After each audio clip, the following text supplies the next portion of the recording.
बिस्मिल्लाहिर्रहमानिर्रहीम। अस्सलाम वालेकुम। कैसे हैं आप सब लोग। आज मैं आपसे शेयर करूंगी कि किस तरह से आप फ्रीज़ किए हुए गोश्त को बहुत ही आसानी से 10 मिनट में डीफ्रॉस्ट कर सकते हैं और बहुत ही साफ़ सुथरा क्लीन गोश्त इस तरह से आपको मिलेगा।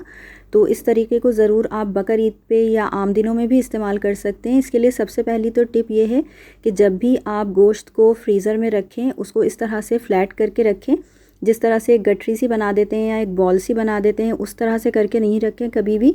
इस तरह से बिल्कुल जितना फ़्लैट आप उसको कर सकते हो उस तरीके से उसको रख कर फ्रीज़र में रखें। इसके बाद जब हम ये गोश्त निकालेंगे तो किसी भी बड़े से बोल में आपको निकालना है। ये तकरीबन आधा किलो से थोड़ा सा ज़्यादा गोश्त है, तो इसको एक मैंने बड़े से बोल में निकाल लिया है। और उसके बाद आप इसको पानी ऐड करेंगे इसके अंदर। तो पानी आपको इतना ऐड करना है कि ये पूरा गोश्त बहुत ही अच्छे तरीके से पानी में डिप हो जाए। अगर गर्मियों के दिन है तो आप रूम टेम्परेचर का पानी इस्तेमाल करें, लेकिन अगर बहुत ज़्यादा सर्दी है तो आप नीम गर्म पानी इसके अंदर ऐड करें।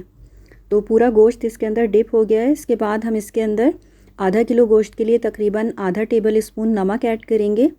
और जो सफ़ेद सिरका होता है, वाइट सिरका इस तरह से, ये भी ऐड करेंगे तकरीबन आधा टेबल स्पून ही। तो आधा किलो गोश्त के लिए इतनी चीज़ें आपको ऐड करनी है इसके अंदर पानी में। इसके बाद आप अच्छे तरीके से पानी को मिक्स कर देंगे ताकि जो सिरका और नमक हमने ऐड किया है वो चारों अतराफ़ में फैल जाए और गोश्त पर भी लग जाए चारों तरफ से। इसके बाद आप इसको 10 मिनट के लिए छोड़ देंगे। बिल्कुल इसी तरह से तकरीबन 10 मिनट तक आपको इसको छोड़ देना है। 10 मिनट के बाद जब आप इसे चेक करेंगे तो बहुत ही आसानी से बहुत सारे पीसेस खुद ब खुद इस गोश्त में से अलग हो जाएंगे। और कुछ पीसेस जब आप हाथ से उसे अलग करेंगे तो बहुत आसानी से इस तरह से अलग हो रहे होंगे। तो आपको बिल्कुल भी मेहनत नहीं लगेगी, बिल्कुल भी आपको एक्स्ट्रा काम नहीं करना पड़ेगा और ना टाइम देना पड़ेगा।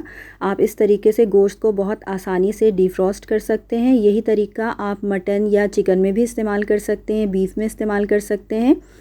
और इस तरीके से जब आप गोश्त को निकाल लें तो उसके बाद उसको 2 से 3 मरतबा साफ़ पानी से रिंस करके ड्रेन कर लें, एक्स्ट्रा पानी उसमें से निकाल लें।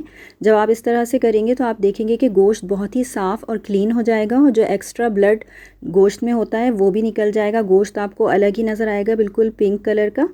तो इस तरीके से जब हम सिरका ऐड करते हैं तो सिरका सारा जो एक्स्ट्रा ब्लड होता है वो भी निकाल देता है गोश्त के अंदर से। इस तरीके से ज़रूर ट्राई कीजिए आप इस हैक को और मुझे कमेंट करके ज़रूर बताइएगा कि आपको ये टिप या ये हैक कैसा लगा।